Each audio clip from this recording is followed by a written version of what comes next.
부탁을 하고 또 명령 형식으로 이렇게 내려왔어요. 그래서 우리 교우들에게 그냥 교회 오지 마시고 영상으로 보내드릴 테니까 집에서 예배를 드리시라 말씀을 드렸어요. 오늘 이 자리에는 우리 장로님들과 교육자들만 앉아서 지금 예배를 드리고 있고, 우리 교우들은 집에서 영상으로 예배를 드리고 있을 겁니다. 그러나 서로 몸은 떨어져 있지만 또 교회에 내 몸은 있지 않지만 그냥 내가 있는 이곳이, 예배 드리고 있는 이곳이 예배당이다, 교회다 이렇게 생각하시면서 비록 집에서 예배 드리신 분들도 신령과 진정으로 이 예배에 동참을 하시고 설교를 경청을 해 주었으면 이제 고맙겠습니다. 오늘 예수 사상 5번째 시간이고, 사실은 이 본문을 가지고 지난주에 새 포도들은 새 부대에 라는 제목으로 첫 번째 말씀을 드리고, 오늘은 그 두 번째 연이어서 말씀을 드립니다. 상황 설명을 먼저 말씀드리고, 그리고 지난주에 드렸던 설교 말씀을 약간 좀 요약을 하고 넘어가는 것이 좋겠습니다. 요한의 제자들이 예수님에게 찾아왔다는 거예요. 여기서 말하는 요한은 그 세례 요한을 얘기합니다.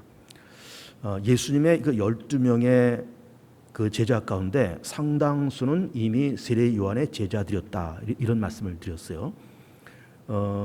요한복음을 쓴 요한, 또 베드로의 형제 안드레, 이런 사람들은 본래는 세례 요한의 제자들이었습니다. 아마 그 외에도 한 몇 명들이 본래 세례 요한의 제자들이었다가 세례 요한이 처형되잖아요. 그러고 나서 예수님의 제자로 이렇게 편입해 들어옵니다.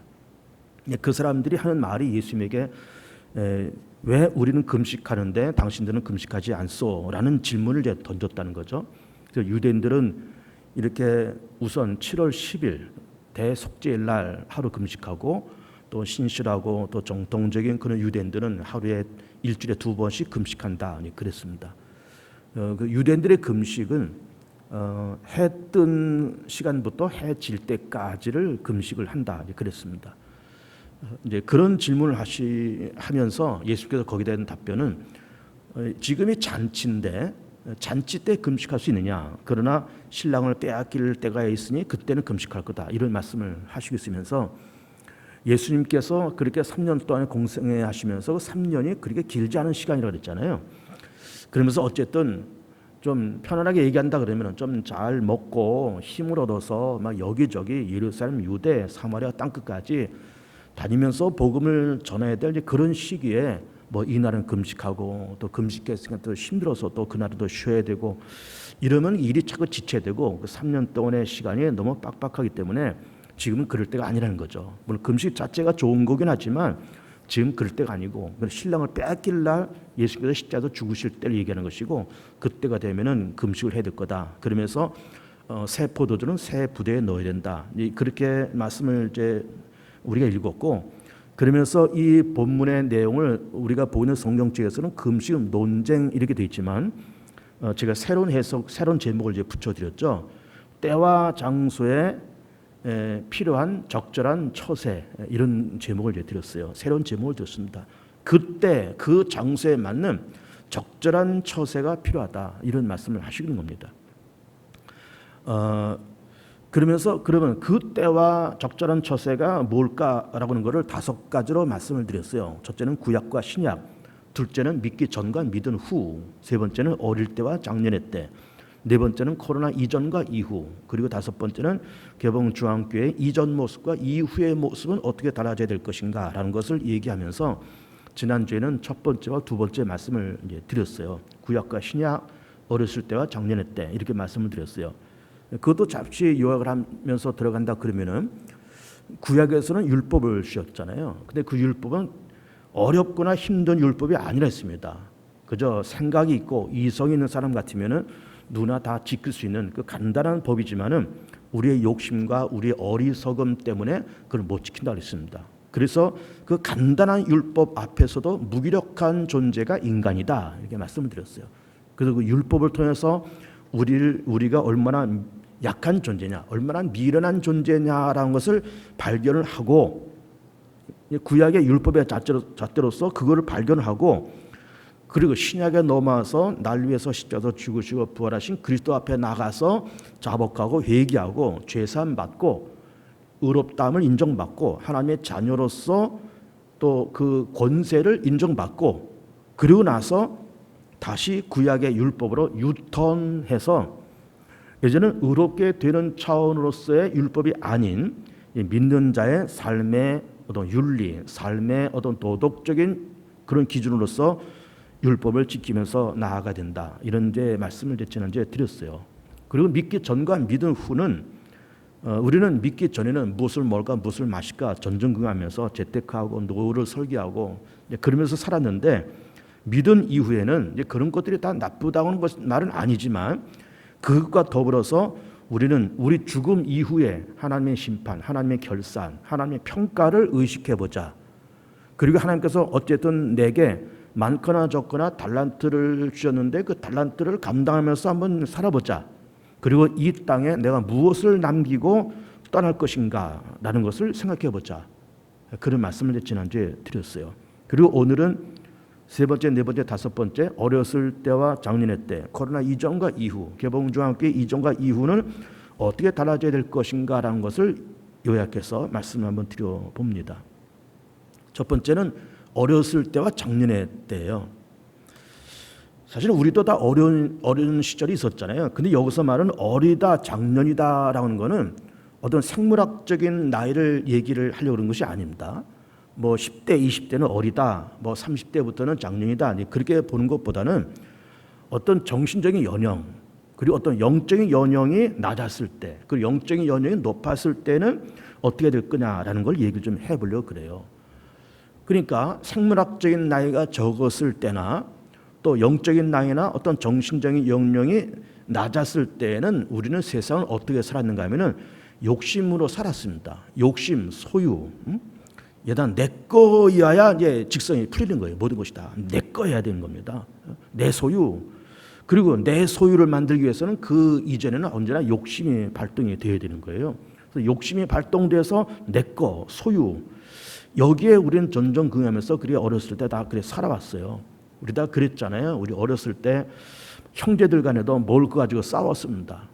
그렇죠? 뭐 과자 부스러기 몇 개 가지고 싸우고 뭐 친구들하고 뭐 이게 구슬치기 무슨 뭐 딱지치기 하면서 그 딱지 몇 개 가지고 구슬 몇 개 가지고 싸우고 막 그랬습니다.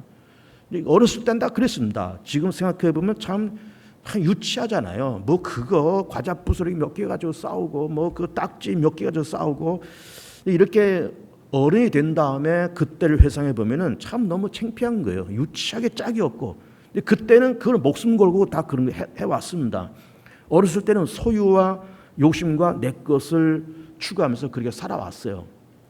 그러나 이제는 우리가 어른이 되어서는 무엇을 우리가 알아야 될 것인가? 어른이 되어서는 사랑을 알아야 된다라는 것을 말씀드리고 싶어요. 사랑. 그래서 이제 우리가 사랑 그러면은 제일 대표적으로 생각나는 성경 구절이 어딘가 하면은 그 고린도전서 13장이잖아요. 그 고린도전서 13장은 사랑장이고 그러면서 그 사랑장에 어렸을 때와 또 장성한 사람이었을 때는 어떻게 되냐라는 것을 거기서 얘기를 하고 있어요. 근데 참 놀랍잖아요. 분명히 13장이 사랑장인데 사랑장에서 어렸을 때와 장성한 사람에 대한 이야기가 나와 있어요. 그래서 그걸 제가 잠깐 읽어드리면 고린도전서 13장 11절 보면 이렇게 되어 있어요. 내가 어렸을 때는 말하는 것이 어린아이 같고 깨닫는 것이 어린아이 같고 생각하는 것이 어린아이 같다가 장성한 사람이 되어서는 어린아이의 일을 버렸노라 이렇게 되어 있어요. 사랑을 얘기하면서 어렸을 때는 생각하는 것, 말하는 것, 깨닫는 것이 어린아이와 같았다는 거죠. 근데 장성한 사람이 되어서 버렸다는 거예요. 그러면서 결국 이 말이 뭘까요? 어렸을 때는 사랑을 몰랐기 때문에 어리석게 사랑이 없는 채로 깨닫고 사랑이 없는 채로 말하고 사랑이 없는 채로 생각했다는 거예요. 그러나 장성한 사람이 되어서는 사랑이 없는 채 했던 생각과 깨달음을 버렸다는 거예요. 그러면 성경에 말하는 사랑은 뭘까? 그 사랑장 13장을 계속 보면 사랑은 오래 참고 온유하고 시기하지 않고 자랑하지 않고 교만하지 않고 무례 행하지 아니하고 자기 유익을 구하지 아니하고 성내지 않고 악한 것을 생각하지 아니하고 진리와 함께 기뻐하고 모든 것을 믿으며 모든 것을 바라며 모든 것을 견디느니라. 그 사랑이라고 하는 것은 인내하고 참고 용서하고 기다려주는 이런 것이 사랑인데 어렸을 때는 그런 걸 몰랐다는 거예요. 그리고 생물학적인 나이가 많이 들어서도 정신적으로 영적으로 성숙하지 못하면 여전히 사랑이라는 개념을 모른다는 거예요. 나눈다, 베푼다, 용서한다, 인내해준다, 이걸 모른다는 거예요. 여전히 생물학적인 나이는 많음에도 불구하고 여전히 어렸을 때 갖고 있었던 사랑이 없는 채 했던 욕심과 탐욕과 내 거 중심으로 그려 살아왔는데 장수한 사람에 대해서는 사랑을 알면서 배려할 줄 알고 용서할 줄 알고 기다려줄 줄 알고 나눌 줄 알고 베풀 줄 알고 동행할 줄 아는 그런 삶의 덕목이 필요하다라고 하는 거죠. 그런 덕목이 필요하다. 예를 들면 이런 것이 있습니다. 우리나라 요 옆에 큰 나라가 있잖아요. 대륙의 주소를 두고 있는 큰 나라가 있어요. 참 덩치는 큽니다. 정치적인 덩치, 경제적인 덩치는 굉장히 커졌어요. 그런데 참 미안하지만 아직도 생물학적인 나이는 많이 들어서 덩치는 커졌지만 사랑의 덕목은 모르는 것 같아요. 베풀고 용서하고 같이 가고 이해해주고 그런 건 아직 깨닫지를 못하는 것 같아요. 또 다른 나라도 마찬가지입니다. 우리 옆에 있는 또 우리나라보다 약간 좀 큰 그런 나라도 있어요. 한때는 정말 세계 경제 규모 두 번째, 세 번째 가는 그런 나라였습니다. 그렇지만 그 나라도 참 그렇게 경제적으로 모든 것이 탄탄한 나라임에도 불구하고 사랑이라는 이런 덕목을 아직도 깨닫지 못하는 것 같아요. 용서하고 이해하고 베풀고 동행하고 기다려주는 거는 여전히 못하는 것 같아요. 그러니까 좀 그런 나라들은 경제적으로는 굉장한 나라들입니다. 정치적인 어떤 영향력 엄청난 나라들이에요. 덩치는 컸습니다. 생물학적인 나이는 굉장히 커요. 키는 뭐 한 1m 80에 몸무게는 한 100kg 단단한 몸매를 가진 그런 사람처럼 그렇게 됐어요. 그러나 아직도 정신적인 연령은 낮은 것 같아요. 왜 낮을까? 베풀고 나누고 인내하고 용서하고 함께 가는 이 사랑의 덕목을 아직 모르기 때문에 그래요. 모르기 때문에 그렇습니다. 여러분 선진국이 뭐가 선진국일까요? 국민소득만 높으면 선진국일까요? 우리가 지금 소득 3만 불 시대를 가고 있다 그러고 우리도 이제 선진국이라 그러고 우리보다 더 잘 사는 나라들이 많이 있죠. 소득 4만 불, 5만 불 하는 심지어 소득 10만 불 하는 그런 나라도 있습니다. 그럼 소득이 높은 나라가 선진국일까? 과학과 기술이 발전된 나라가 선진국일까? 그렇지 않습니다. 그리고 어떤 경제적으로 어떤 덩치가 커졌는지 모르지만 사랑이란 덕목을 알아서 나눌 줄 알고 베풀 줄 알고 용서할 줄 알고 그리고 함께 갈 줄 아는 그런 나라가 선진국이고 선진국일수록 인권이 보장되고 선진국일수록 자유가 보장되고요. 선진국일수록 복지가 참 널리 퍼진 거예요. 그러나 미성숙한 나라일수록 억압, 탄압, 구속, 자유의 억압 이런 것이 있는 거예요. 경제력이 얼마냐 군사력이 얼마냐라는 것은 둘째 문제예요. 그건 하나의 생물학적인 나이예요. 경제력이 얼마냐 정치력이 얼마냐 생물학적인 나이예요. 그러나 영적인 나이와 어떤 정신적인 나이는 미숙하면은 여전히 탄압하고 억압하고 구속하는 그런 미성숙한 나라가 되는 겁니다. 사람도 그렇고 나라도 그래요. 그러니까 생물학적인 나이가 많이 있으면 물론 좋지만 그러면서 영적으로 정신적인 성숙한 나이가 있어서 사랑이란 덕목을 깨달아서 나눌 줄 알고 베풀 줄 알고 용서할 줄 알고 같이 갈 줄 알고 손을 잡아줄 줄 알고 기다려줄 줄 아는 그런 덕목이 이게 장년이 가져야 될 그런 삶의 덕목이고 그것이 바로 때와 경우에 맞는 적절한 처세다 이렇게 볼 수가 있는 거예요.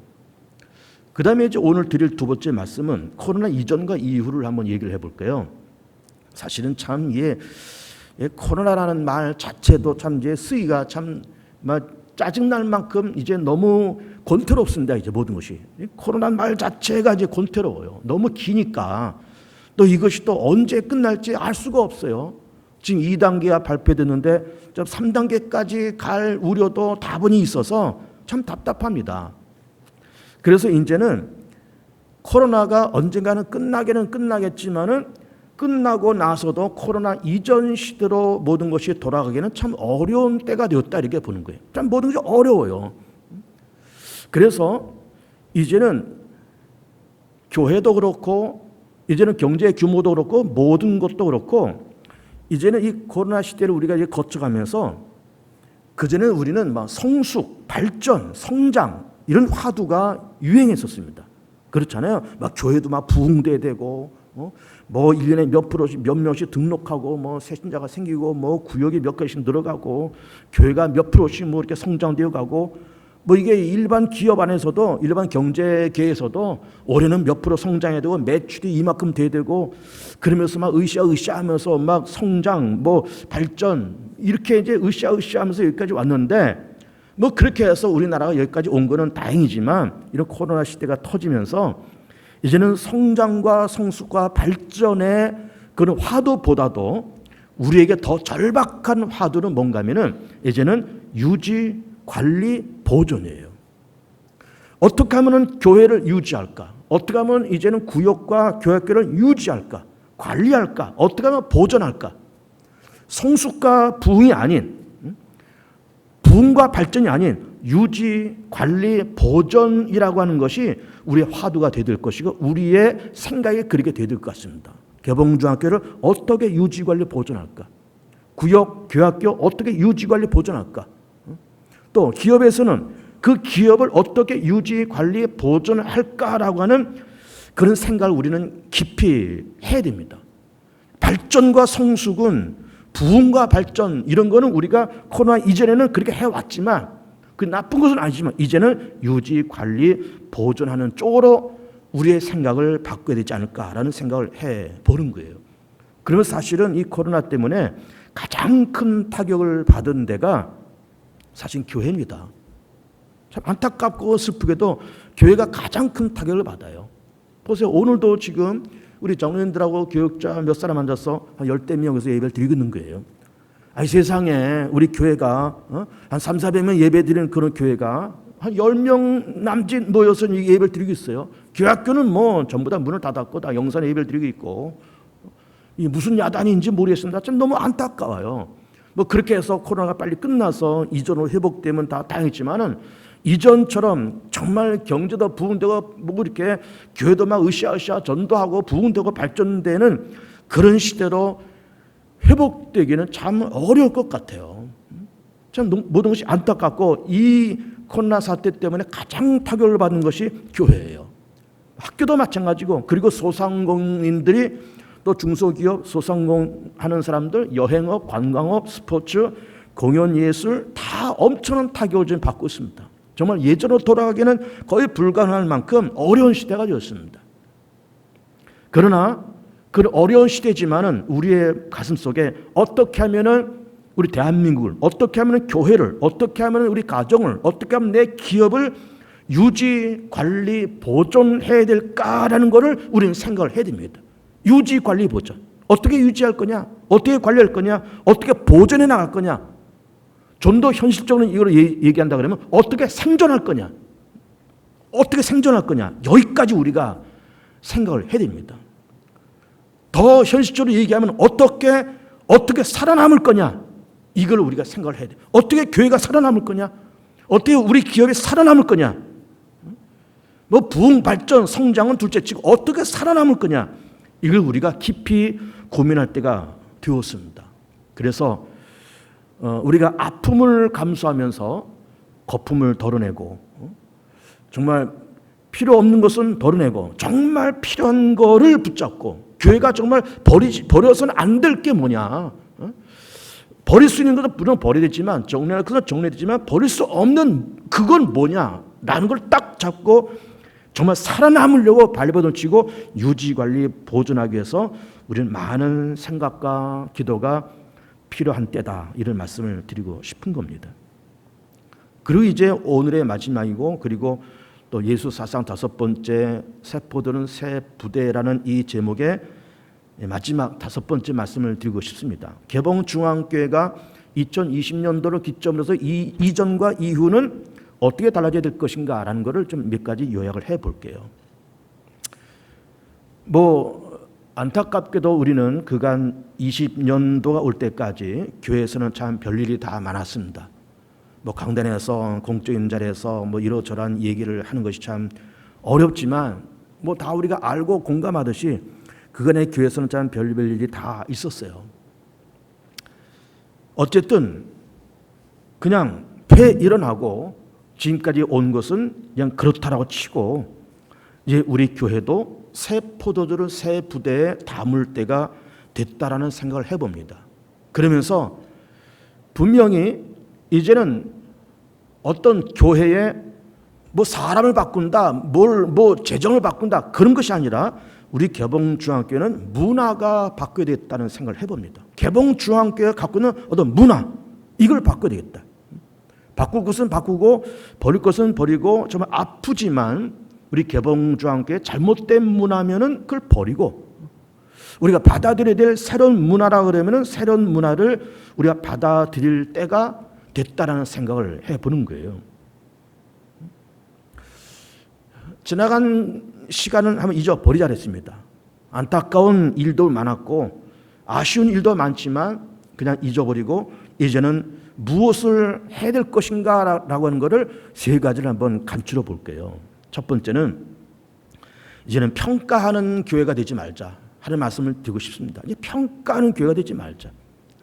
뭘 잘하네 못하네 그런 말은 이제는 하지 맙시다. 목사도 잘하네 못하네 설교를 잘하네 못하네 목회를 잘하네 못하네 장로님들이 잘하네 못하네 구역장도 잘하네 못하네 부교역장도 잘하네 못하네 이제 그런 말은 안 했으면 좋겠어요. 그런 말은 잘해도 거기서 거기고 못해도 거기서 거기고 그냥 있는 것으로 감사하고 있는 것으로 참 자족하는 그런 문화가 있었으면 좋겠습니다. 근데 왜 그러면 평가하지 말아야 되냐라는 말씀을 제가 드리는 까닭은 여러분 교회가 뭘까요? 교회는 예수 믿는 사람들이 모여서 예배드리는 그런 공동체지만 교회는 또 하나의 가정이고 또 하나의 가족이에요. 가정이면서 가족이에요. 집에 있는 거기도 가정이고 가족이지만 여기도 또 다른 가족이고 또 다른 가정이에요. 하나님을 아버지로 모시고 있는 그런 가정이고 가족입니다. 여러분 가정과 가족을 생각해 보세요. 가정에서 아버지를 평가합니까? 어머니 평가합니까? 아버지는 참 무능합니다. 엄마 무능해요. 우리 그런 말 해본 적 있나요? 아버지 무능하니까 좀 빨리 돌아가 주세요. 엄마 무능하니까 좀 빨리 좀 돌아가 주세요. 우리 그렇게 말한 적이 있나요? 그런 적이 없어요. 왜?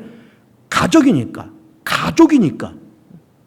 가정과 가족은 평가하는 집단이 아닙니다. 교회도 평가하는 집단이 아니에요. 같이 살아가는 집단이죠. 아버지랑 같이 살아가야 되고 엄마랑 같이 살아가는 그런 집단이지 평가하는 집단이 절대로 아닙니다. 이제 우리 평가하지 맙시다. 뭐가 좋네 싫으네 마음에 드네 안 드네 잘하네 못하네 그런 걸 평가하지 맙시다. 우리가 언제나 교회가 어렵고 시험 들고 그렇게 되는 까닭은 늘 그 기저에는 늘 평가하기 때문에 그래요. 물론 목사가 잘해야 되죠. 우리 부교육자 잘해야 되고 우리 당회가 잘해야 되고 다 잘해야 되지만 그냥 존재하는 것으로 감사하고 존재하는 것으로 자족하고 평가하지 말고 그런 문화가 있었으면 좋겠습니다. 두 번째로는 인정해 주는 문화. 인정해 주는 문화. 그냥 목사님 그냥 목사님이에요. 저분 장로님 그 장로님이에요. 저분 교사 찬양대 오늘 남녀 성교회 임원 그냥 그 임원이에요. 권사님 권사예요. 그냥 인정해 주세요. 그냥 인정해 주세요.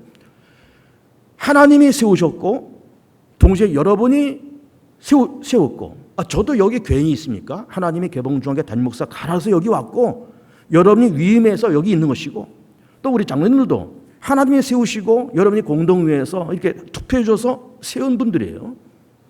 그냥 인정해 주세요. 여러분이 뽑았고 하나님이 세웠어요. 그냥 인정해 드리세요. 저분 장로님이야. 저분 여전대 회장이야. 목사님이야. 그냥 인정해 드리세요. 그리고 잘하네 못하네 평가하지 마세요. 그리고 세 번째는 세 번째는 칭찬의 문화가 있었으면 좋겠습니다. 칭찬의 문화. 사람이 피곤한 게요, 이 칭찬이 인색하면 피곤합니다. 거기다 인정까지 못해주면 더 피곤해요. 목사님 참 이 한 해도 참 수고하셨습니다. 칭찬해 드리고, 장로님들한테 저는 올해도 참 수고했습니다. 참 얼마나 수고하십니까? 칭찬해 드리고 격려하고, 찬양대, 반주자, 뭐 주방에서 일하는 분들, 전도부에서 일하는 분들, 뭐 교회학교 교사들, 부장 다 참 잘하십니다. 다 권사님이 계셔서 다 이렇게 편안합니다. 다 장로님이 다 애쓰셔서 교회가 편안합니다. 라고 그렇게 인정하고 그렇게 칭찬의 문화가 필요해요. 근데 우리가 열심히 일을 했지만 인정받지 못하고 칭찬받지 못함으로 인해서 우리가 탈진해버려요. 탈진해버려요. 그리고 또 인정받지 못하면 더더욱 탈진합니다. 칭찬도 못 받죠. 인정도 못 받죠. 그럼 탈진해서 일을 못해요. 일을 할 만한 능력이 안 생겨요. 인정도 못 받으니까, 칭찬이 안 되니까, 계속 평가만 하고 있으니까 이 일이 안 돼요. 그러니까는 우리는 평가하지 말고 인정해주고 칭찬의 문화가 있었으면 좋겠습니다. 이것이 우리 개봉주한교회가 그런 문화가 있었으면 좋겠어요. 칭찬의 문화, 인정해주는 문화. 저분은 목사님이야. 그냥 주일날 가서 목사님 설교 듣고 1시간 예배 드리고 또 집에 오고, 뭐 요즘은 점심 안 하지만 점심 먹고 또 가고, 또 구역장에 또 모여라 그러면 또 구역 식구들 모여서 예배 드리고 또 밥 먹고 교제하고 이렇게 가고, 좋잖아요. 여전대, 이번 주 여전대 원래야 모여. 그럼 어디가 모여서 또 이렇게 뭐 회의하고 뭐 잔잔 마시고 또 시덕거리다가 또 이렇게 흩어지고, 좋잖아요. 예배 드리고 가면서 목사님 다음 주에 봬요. 오늘 설교 은혜 받았어요. 그러고 가고, 그 다음 주에 또 오고. 이게 편안하게 좀 살았으면 좋겠어요. 막 째려보면서 막 다니지 말고, 째려보면서 다니지 말고, 그냥 오늘 감사했습니다. 고맙습니다. 오늘 수고했습니다. 설교는 좀 죽었지만 목사님 그래도 은혜 받았습니다. 한마디 해주시고, 그리고 또 그 다음 주에 또 오시고. 그렇잖아요. 왜? 이 가족이니까. 우리가 어렸을 때 국민학교 1학년, 2학년 다닐 때 책가방 미고 막 학교 갔다가 집에 막 뛰쳐오잖아요. 왜? 집에 가면 엄마가 있으니까. 또 엄마가 맛있는 간식을 준비하고 있으니까. 그리고 대문 열고 엄마 하면서 들어가요. 그 엄마가 맛있는 간식 줘요. 그럼 그 간식 먹고 저 엄마 품에 안겨서 응석 부리고 오늘 하루 있었던 얘기하고 엄마랑 같이 숙제하고, 그 저녁에 또 씻고 저녁 먹고 또 자고, 얼마나 행복해요. 이게 가정이잖아요. 엄마 싫다고, 엄마 무능하다고 뭐 나가라 들어가라 뭐 그렇게 우리 했습니까? 아버지 무능하다고 나가라 들어가라 그러고, 아버지 중병에 걸려서 지금 이게 중환자실에 누워 있는데 왜 빨리 안 죽느냐고 우리 그래 본 적 있습니까? 여러분, 중환자실에 누워 있는 그 아버지 왜 빨리 안 죽느냐고 우리 그렇게 말을 해야 됩니까? 그러지 않잖아요. 왜? 가족이니까. 교회도 마찬가지, 교회도 가족이에요. 가정입니다. 그냥 우리는 평가하지 말고 인정하고 칭찬하고 고맙습니다. 인정해드리고. 얼마나 행복해요. 교회 와서 우리 장로님들이 앞에서 안내하면은 저는 한 주 잘 계셨습니까? 인사하고 또 와서 예배드리고 밥 먹고, 목사님 안녕히 계세요. 다음 주에 올게요. 장로들 수고하세요. 다음 주에 올게요. 수고하셨습니다. 주방에서 일하는 우리 권사님들, 집사님들 수고했어요. 한번 손 한번 흔들어주고, 오늘 밥 맛있었어요. 그리고 인사해주고, 또 그 다음 주에 또 이렇게 만나서 예배드리고 그러는 거잖아요. 그게 가정이고 그게 교회잖아요. 그래야 교회가 재밌잖아요. 교회가 몇 명 모이냐라는 것보다도 그런 교회가 재밌잖아요. 그래야 또 다음 주에 또 오고 싶잖아요. 이게 자꾸 눈 흘기고 돌아다니면 참 이게 불편합니다. 서로가 힘들어요. 그러지 마세요. 절대로. 우리는 같이 가야 될 공동체고 가족이고 가정이에요. 그런 문화가 있었으면 좋겠어요. 평가하지 말고 서로를 인정하고, 그리고 서로를 칭찬하고 격려하는 그런 따뜻한 문화가 우리 개봉중학교에 있으면 우리는 코로나가 오든 뭐가 오든 우리 교회는 든든하게 설 겁니다. 그리고 회복될 겁니다. 더 잘 될 겁니다. 그리고 더 재미있을 겁니다. 그런 문화가 필요해요. 그런 문화가. 뭐 교회가 뭐 몇 명 모이고 뭐 재정이 얼마고 그건 사실은 두 번째예요. 그건 크게 큰 문제가 아닙니다. 교회가 재미있으면 교회가 평가하지 않고 서로 인정하고 서로 칭찬하면 교회가 재미있으면 그 교인들 오는 거 교회 오는 거 반갑고 신나고 목사도 목회하는 거 신나고 그 다음 주에 또 기대하고 오고 다 그런 거지. 이게 서로 뭐 평가하고 인정하지 못하고 칭찬이 메마르고 눈 흘기고 돌아다니고 이러면은 이게 그 수백 명 모이면 뭐 할 것이며 수천 명 모이는 교회가 되면 뭐 할 겁니까? 예산이 뭐 수십억이 되고 100억이 예산이 되면 뭐 할 거예요, 그게?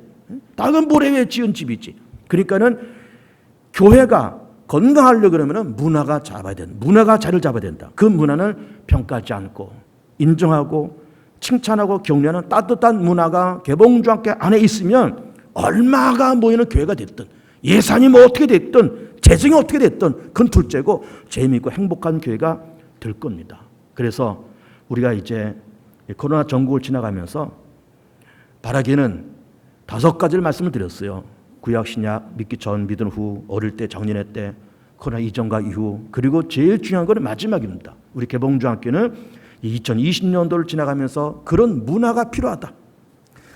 그런 문화가 필요하다. 그런 문화가 있으면 그게 교회고 그래야 재미있고 그래야 평안하고 그래야 교회 오는 것이 기대가 되고 그래야 서로가 세워지고 그래야 서로가 사는 거예요. 그래야 서로가 삽니다. 그래야 목사가 살고 그래야 당회가 살고 그래야 교회가 살고 교회는 그리스도의 몸인데 그렇게 세워지고 살면 그리스도가 사는 거잖아요. 하나님이 사는 거고 하나님이 영광을 받으시는 거잖아요. 그런 좋은 문화가 우리 가운데 자리를 잡았으면 좋겠습니다. 그래서 새 포도전 새 부대라는 이런 제목의 설교를 지난주 이번 주 말씀드리면서 교회가 그렇게 새로워지고 달라지고 그리고 건강하게 여러 가정도 교회도 더 새로워지고 건강해져가는 복이 있는 우리 교회와 교우들 되시기를 축복드립니다.